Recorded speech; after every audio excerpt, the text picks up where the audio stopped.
लेकिन डैगर ने तुमसे ये सब मालूमात क्यों ली थी? तुमने तो कहा कि डैगर का ताल्लुक क्रीमिया से है और वो मुस्तकिल तौर पर पाकिस्तान में सेटल है। मादाम शीतल ने कहा, हाँ, मेरी मालूमात के मुताबिक वो एक आम सा बदमाश है जो पाकिस्तान में एक क्लब चलाता है और छोटे मोटे धंधे करता है।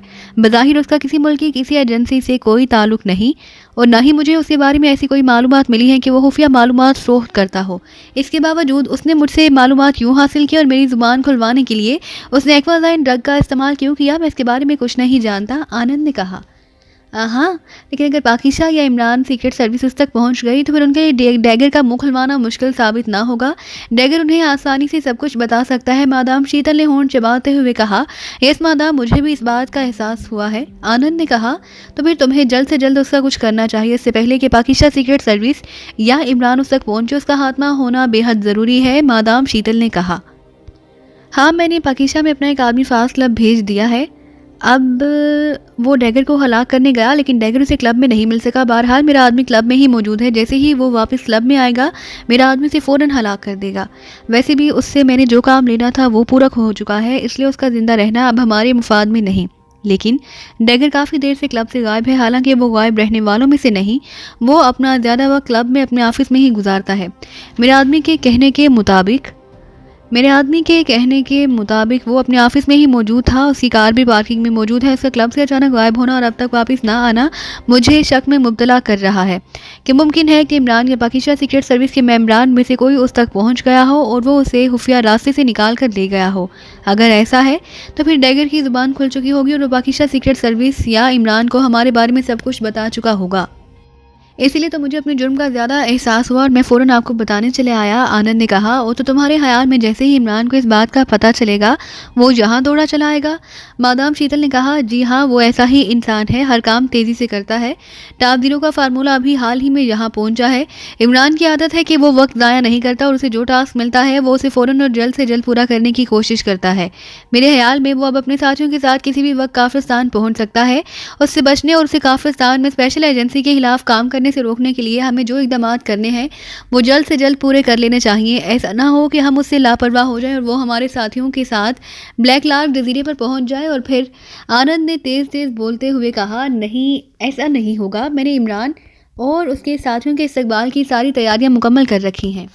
वो काफिरस्तान में दाखिल हुआ तो हमारी नज़रों से नहीं बच सकेगा। उसके साथ साथ मैंने ब्लैक लार्क पर मौजूद स्पेशल एजेंसी के हेडक्वार्टर की हिफाजत के लिए भी टास्क फोर्स मुतय्यन कर दी है। इस फोर्स की क़यादत के लिए शंकर और विजय भी वहां पहुंच चुके हैं। मैंने उन्हें सख्त तरीन अहकामात दिए हैं कि जजीरे पर कोई नया परिंदा भी उड़ता दिखाई दे तो उसे जिंदा ना छोड़ें। मादाम शीतल ने कहा, ये आपने बहुत अच्छा किया कि शंकर और विजय को ब्लैक लार्क भेज दिया। वो फोर्स की कमान अहसन तरीके से संभाल सकते हैं और उनमें वो तमाम खूबियाँ बदरजा उत्तम मौजूद हैं कि अगर इमरान उसके साथ ही डायरेक्ट इस जजीरे पर पहुंच जाए तो शंकर और विजय उन्हें आगे बढ़ने का कोई मौका ना देंगे। आनंद ने कहा, हाँ, तुम ये बताओ कि तुम्हें कैसे पता चला कि तुम्हें एक्वाजाइन ड्रग दिया गया है और वो भी डैगर की सप्लाई करदा शराब में? मादाम शीतल ने उसकी तरफ गौर से देखते हुए कहा, चंद रोज़ से ही मैं जहनी तौर पर बहुत ज़्यादा दबाव में था। मुझे टेम्परेचर था जो किस तरह से कम होने का नाम ना ले रहा था। मैंने अपने मौलिद से रजू किया तो उसने मेरे ब्लड सैंपल लिए ताकि इस बात की तशख़ीस की जा सके कि मेरा टेम्परेचर कम क्यों नहीं हो रहा। फिर जब उसने मेरा ब्लड टेस्ट किया तो उसे मेरे ब्लड में एक्वाजाइन ड्रग के ट्रेसर मिले। उसने मुझे सख्ती से एक्वाजाइन लेने से मना किया। मैं हैरान था कि एक्वाजाइन तो क्या, मैं कोई भी ड्रग यूज़ नहीं करता। मैंने अपना मुहासिबा किया और हर उस चीज़ को लेबॉरेटरी में टेस्ट कराया जो मेरे इस्तेमाल में रहती थी। तब मुझे पता चला कि मैं जो ब्लैक लेबल शराब इस्तेमाल करता हूँ उसमें एक्वाजाइन खासी मिकदार में मौजूद है। मुझे हैरत हुई कि शराब में एक्वाजाइन का क्या काम। मैंने इस पर बहुत सोचा और फिर जब मैंने हर बात पर खसूसी तवज्जो दी तो मुझे डैगर का सारा खेल समझ आ गया। वो एक्वाजाइन ड्रग के ज़रिए मेरा दिमाग कंट्रोल करके मुझसे हर किस्म की मालूमात हासिल करने के साथ भारी रकूम भी ठग रहा था। उसका ताल्लुक किसी भी तंजीम या एजेंसी से नहीं, लेकिन मुझसे हासिल की हुई मालूमात के ज़रिए वो मुझे आसानी से ब्लैकमेल कर सकता था। या फिर ये समझ लें कि उसने मुझसे मालूमात हासिल करके मेरे खिलाफ ब्लैकमेलिंग स्टफ़ बना लिया। आनंद ने जवाब दिया, इसका मतलब है कि डैगर इंतहाई चालाक है, मफाद परस्त और ख़तरनाक इंसान है। ऐसे इंसान को किसी भी सूरत में ज़िंदा नहीं रहना चाहिए और फिर वो हमारा काम कर चुका है। अब उससे हमारा या फिर तुम्हारा कोई मुफाद वाबस्ता नहीं, इसलिए जल्द से जल्द उसके हाथ में का बंदोबस्त करो। और अगर वो इमरान या पाकिस्तान सीक्रेट सर्विस से हत्थे चढ़ चुका है तो फिर हमें वाकई अलर्ट हो जाना चाहिए। इमरान ने और उसके साथ ही किसी भी वक्त यहाँ पहुँच सकते हैं। मैं अभी सारे इंतजामात कराती हूँ, तुम भी अपनी ड्यूटी संभाल लो और इस बात के लिए तैयार रहो कि किसी भी मुकाम पर तुम्हारा पाकिस्तान सीक्रेट सर्विस या फिर अली इमरान से टकराव हो सकता है। उन्हें किसी भी हाल में ब्लैक लार्क तक नहीं पहुंचना चाहिए, उन्हें रोकना मेरी भी जिम्मेदारी है और तुम्हारी भी। मादाम शीतल ने तेज तेज बोलते हुए कहा। यस मादाम, मैं आपको यकीन दिलाता हूँ कि इमरान और उसके साथियों को आगे बढ़ने से रोकने के लिए मैं अपनी जान पर भी खेल सकता हूँ, और वक्त आने पर मैं ये भी साबित कर दूंगा कि आनंद ने इत्मीनान भरे लहजे में कहा। तो मादाम शीतल ने इस बात में सर हिलाते हुए कहा, तुमने चूंकि खुद ही मुझे आकर सारी हकीकत बता दी है, इसलिए मैं तुम्हारे इस जुर्म को अपने तक ही महदूद रखूंगी। तुम भी ये बात किसी और को ना बताना। खास तौर पर अगर चीफ को तुम्हारे इस जुर्म का इल्म हुआ तो वो किसी सूरत भी तुम्हें माफ नहीं करेगा, इसलिए ये बातें यही खत्म। मादाम शीतल ने कहा। तो आनंद की आंखों में चमक उभर आई। Thank you madam Sheetal, thank you very much. मुझे आपसे यही उम्मीद थी। मैंने ये बात आपको इसलिए बताई है कि ये बात चीफ तक ना पहुंच जाए। चीफ ऐसे मामलात में वाकई कोई रियायत नहीं करता। आनंद ने मुसरत भरे लहजे में कहा। ओके, अब तुम जा सकते हो, मादाम शीतल ने महसूस लहजे में कहा। तो आनंद सर हिलाकर उठा और फिर वो मुड़कर तेज कदम चलता हुआ कमरे से निकल गया। इमरान ने सारी हकीकत ब्लैक जीरो के सामने रख दी और फिर उसने फौरी तौर पर काफिस्तान जाने का फैसला कर लिया। इमरान की हिदायत के मुताबिक ब्लैक जीरो ने मेम्बरान को कॉल करके दानिश मंजिल के मीटिंग रूम में बुला लिया और फिर उन्हें टॉप जीरो मिसाइल के फार्मूले के बारे में तफसीलात से आगाह करते हुए उन्हें इमरान की सरकर्दगी में काफिस्तान जाकर न सिर्फ स्पेशल एजेंसी से मुकाबला करने बल्कि इस एजेंसी के चीफ से टॉप जीरो मिसाइल का फार्मूला भी हासिल करने का हुक्म दिया था। इमरान ने मेम्बरान से मिलकर 2 ग्रुप्स में काफिस्तान जाने का प्रोग्राम बनाया। उसे चूंकि मालूम था कि टॉप जीरो का फार्मूला स्पेशल एजेंसी के चीफ के पास था और उसकी इत्तला के मुताबिक स्पेशल एजेंसी का हेडक्वार्टर काफिस्तानी जजीरे ब्लैक लार्क में था, इसलिए उसे यकीन था कि स्पेशल एजेंसी के टॉप सेक्शन ने जजीरा ब्लैक लार्क की हिफाजत का न सिर्फ हाथरहा बंदोबस्त किया होगा बल्कि उसने काफिस्तान आमदोरफ्त के तमाम ज़राए पर भी गहरी नज़र रखने की इंतजामात किए होंगे। टॉप सेक्शन को किसी और की तरफ से कोई खतरा हो या ना हो, लेकिन उन्हें इस बात का पता होगा कि टॉप जीरो फार्मूले के लिए पाकिस्तान सीक्रेट सर्विस ज़रूर हरकत में आएगी और इसलिए टॉप सेक्शन की हर मुमकिन कोशिश यही होगी कि वो इमरान और उसके साथियों को काफिस्तान दाखिल होते ही हलाक कर दे ताकि वो जजीरा ब्लैक लार्क तक ना पहुंच सके।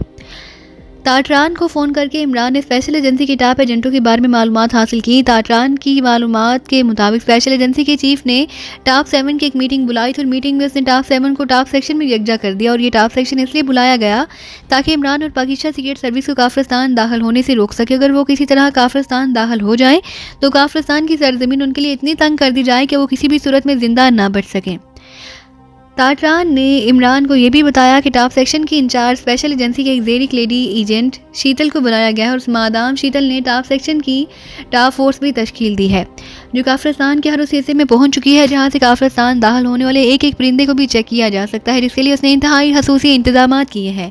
स्पेशल एजेंसी ने इमरान और पाकिस्तान सीक्रेट सर्विस को रोकने के लिए टॉप सेक्शन बनाया और उस टॉप सेक्शन की इंचार्ज एक लेडी एजेंट है। ये सुनकर इमरान मुस्कुराए बगैर न रह सका। उसने बतौर एक्स2 नाटरान को खसूसी हिदायत दी थी कि वो टॉप सेक्शन के एक एक एजेंट के बारे में मालूमात हासिल करे, चाहे उसके लिए उसे पैसा पानी की तरह क्यों ना बहाना पड़े या कुछ भी क्यों ना करना पड़े। नाटरान ने इमरान से दो रोज़ का वक्त मांगा और फिर उसने 2 दिनों बाद चीफ को कॉल करके टॉप एजेंटों के बारे में मालूमात मुहैया कर दी थी। टॉप सेक्शन इमरान और पाकिस्तान सीक्रेट सर्विस से इस्तकबाल की जो तैयारियां की थी उनकी मालूमात इमरान को मिल चुकी थी, इसलिए इमरान ने 2 ग्रुप्स की सूरत में काफिस्तान जाने का प्रोग्राम बनाया। उसने तमाम में इमरान को साथ ले जाने की बजाय tiger, Julia, Safdar, captain Shakeel और तनवीर को ले जाने का फैसला किया। इमरान ने 2 ग्रुप्स बनाए। एक ग्रुप में वो टाइगर और जूलिया थे जबकि दूसरे ग्रुप में कैप्टन शकील, तनवीर और सफदर थे, जिन्हें इमरान ने अलग अलग काफिस्तान पहुंचने की हिदायत दी थी और उनसे कहा कि वो मुख्तलिफ ममालिक से होते हुए काफिस्तान दाखिल हो। इमरान ने बतौर टूरिस्ट अपने और जूलिया के लिए कामन जोड़े के कागजात बना लिए और वो मुख्तलिफ ममालिक से होता हुआ कामन पहुंच गया। टाइगर को भी इमरान साथ नहीं ले जाना चाहता था, इसलिए उसने टाइगर को भी अलग आने का कहा। इमरान ने अपने और जूलिया के लिए कामन जोड़े के कागजात बनवाए जिनकी अभी हाल ही में शादी हुई थी और वो दुनिया की सैर के लिए निकले हुए थे। कामन में मौजूद फॉरेन एजेंट ने उन दोनों के लिए ऐसा सेटअप तैयार कर लिया कि अगर वो खुद कामन हुकूमत भी उनके बारे में मालूमात हासिल करने की कोशिश करती तो इमरान और जूलिया कामन के ही शहरी साबित होते और उनके पूरे खानदान का ताल्लुक कामन के एक आला तबके से साबित होता। मुख्तलिफ ममालिक की सैर करते हुए काफिस्तान जा रहे थे जहां कुछ दिन क़याम के बाद आगे बढ़ जाते। इमरान ने काफिस्तान के एक मुकामी होटल में अपने लिए कमरा भी महसूस करा लिया। उसने कामन फॉरेन एजेंट की मदद से एक ऐसे जोड़े को अगवा कराया और जिसकी हाल ही में शादी हुई और वो वर्ल्ड टूर पर निकलने वाला था। इसलिए इमरान को यकीन था कि अगर स्पेशल एजेंसी के टॉप सेक्शन ने उसके रास्ते में हायल होने की कोशिश की तो वो उसे कामन जोड़े के मेकअप में आसानी से डाल देने में कामयाब हो जाएगा, इसलिए वो बेहद मुतमईन नज़र आ रहा था। वो कामन से काफिस्तान के लिए रवाना हुए। 4 घंटों की उड़ान के बाद जब त्यारा काफिस्तान के दारुल हुकूमत के वसी और जदीद एयरपोर्ट पर लैंड हुआ तो इमरान और जूलिया अपने मखसूस बैग उठाए बड़े बाएतमाद अंदाज में त्यारे से निकलकर लाउंज से होते हुए इमिग्रेशन काउंटर की जानिब बढ़ते चले गए। इमरान ने इमिग्रेशन काउंटर पर मौजूद ऑफिसर के सामने अपनी और जूलिया के कागजात और पासपोर्ट रखे तो ऑफिसर ने उन्हें गौर से देखा, फिर वो उनके कागजात चेक करने में मसरूफ हो गए। इमरान मुंह चलाता हुआ चारों तरफ देख रहा था। वहाँ जगह जगह सीक्रेट फोर्स के अफराद दिखाई दे रहे थे जो बज़ाहिर आम से अंदाज में इधर उधर घूमते दिखाई दे रहे थे, लेकिन उनके लिबासों के नीचे छुपे हुए असलहे के भारों से साफ मालूम हो रहा था कि वो खसूसी तौर पर कामन और दीगर ममालिक से आने वाले तैयारों के मुसाफिरों की नहायत बारीक बीनी से खसूसी निगरानी करने में मसरूफ थे। जगह जगह ऐसे कैमरे लगे हुए थे जिनसे मेकअप के पीछे छुपे हुए चेहरों को आसानी से चेक किया जा सकता था, लेकिन इमरान को उसकी कोई फिक्र ना थी क्योंकि वो यहाँ अपना और जूलिया का मेकअप करके आया था जो किसी भी कैमरे से चेक नहीं किया जा सकता था और ना ही उस मेकअप को किसी केमिकल या मेकअप वाशर से वाश किया जा सकता था। कुछ ही देर में ऑफिसर ने इमरान को कागजात और पासपोर्ट वापस कर दिए। कागजात और पासपोर्ट पर क्लियरेंस की मोहरें सब थी। ऑफिसर के चेहरे पर इंतहाई संजीदगी के तासुरात थे। वो कागजात वापस करने के बावजूद इमरान और जूलिया की जानिब गौर से देख रहा था। न जाने क्यों इमरान को उसकी आंखों में अपनी और जूलिया के लिए शक की परछाइयां से रेंगती हुई दिखाई दे रही थी। इमरान ने जवाबन शक की वजह से जानने के लिए उसकी आंखों में झांकने की कोशिश की, लेकिन ऑफिसर ने फौरन उससे नजरें हटा ली और वो दूसरे अफराद की तरफ मुतवज्जा हो गया। इमरान हैरान था कि तमाम कागजात दुरुस्त होने और परफेक्ट मेकअप के बावजूद ऐसी क्या कमी रह गई थी जिसे इमिग्रेशन ऑफिसर ने भांप लिया और वो उन्हें शकीन नज़रों से घूर रहा था। अगर कागजात में कोई कमी होती या कोई मसला होता तो उन पर इस तरह क्लियरेंस की मोहरें ना लगी होती। इमरान ने कागजात और पासपोर्ट उठाए और उन्हें कोट की जेब में डाल लिया। उसे जूलिया को इशारा किया और फिर वो दोनों अपना बैग उठाकर एयरपोर्ट से बाहर निकलते चले गए। इमरान और जूलिया बिल्कुल खामोश थे। एयरपोर्ट की टाइट सिक्योरिटी देखकर इमरान ने जूलिया को हिदायत दी कि वो यहाँ कोई ऐसी बात नहीं करेंगे जिससे वहाँ मौजूद अफराद को उनके बारे में मामूली सा भी शक हो सके और वो उनके पीछे लग जाएं। कागजात में इमरान का नाम बैरिक था। इमरान के मनकूहा होने के नाते जूलिया को मिसेस बैरिक कहा जाता था, जबकि उसका असल नाम हायना था। लगता है सब काम ठीक हो गया है। अब हमें स्पेशल एजेंसी के टाप सेक्शन और उसके साथियों की तरफ से कोई खतरा नहीं। एयरपोर्ट से बाहर आते ही जूलिया ने इत्मीनान का सांस लेते हुए कहा, नहीं, अभी हम खतरे से बाहर नहीं है हायना।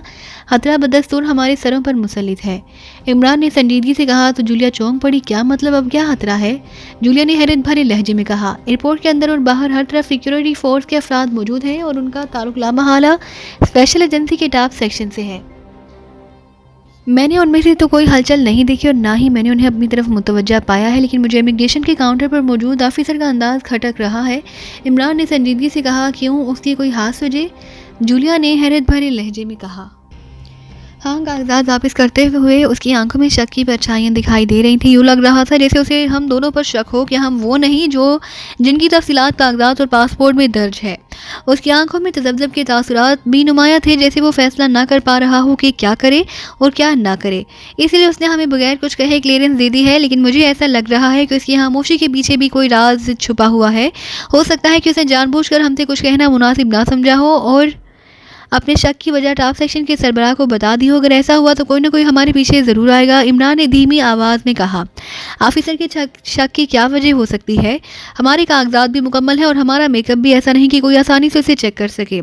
जूलिया ने तशवीश भरे लहजे में कहा, यही बात मुझे भी खटक रही है और अब मैं डायरेक्ट तो उस ऑफिसर से कुछ पूछ नहीं सकता, तो इसलिए मैं भी खामोशी से बाहर आ गया हूँ।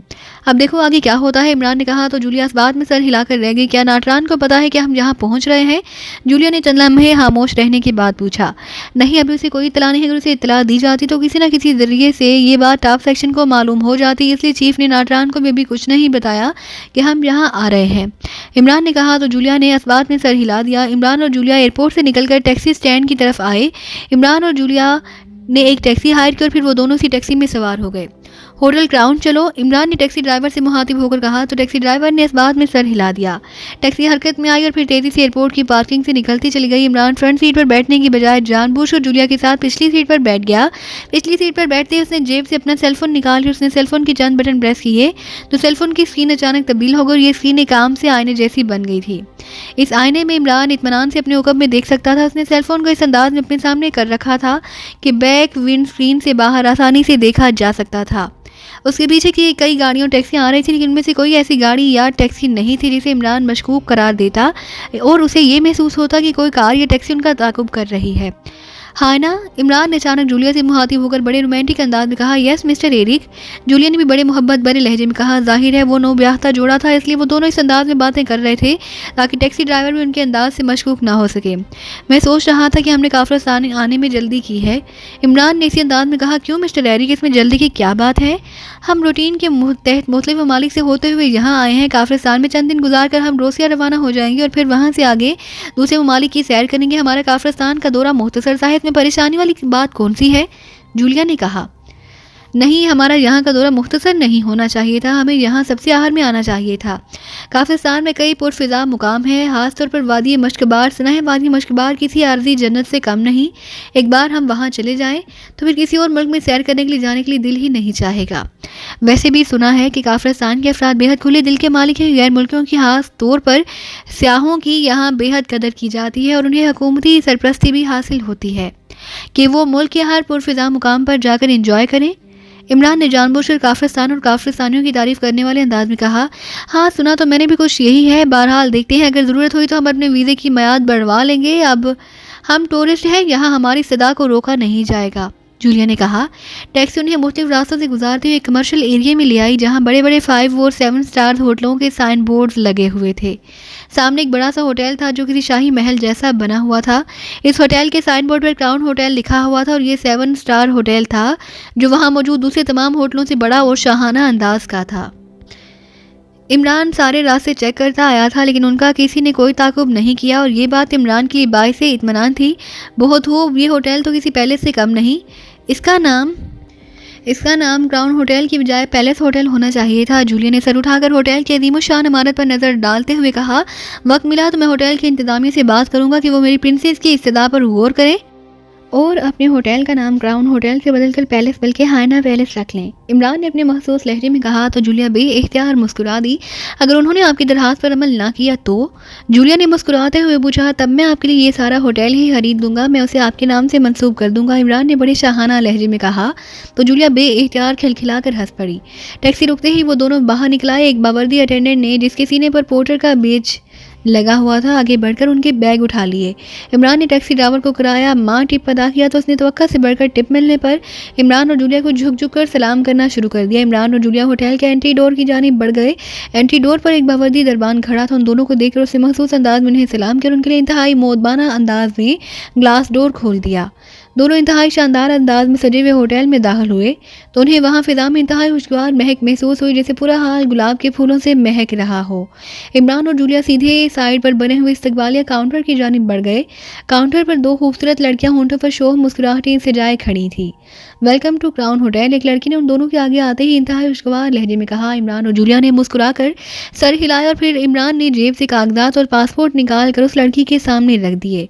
लड़की ने कागजात और पासपोर्ट उठाकर उन्हें देखा और फिर तेजी से उसने काउंटर की साइड पर रखे हुए कंप्यूटर के पास जाकर उनके कागजात और पासपोर्ट का अंदराज करना शुरू कर दिया।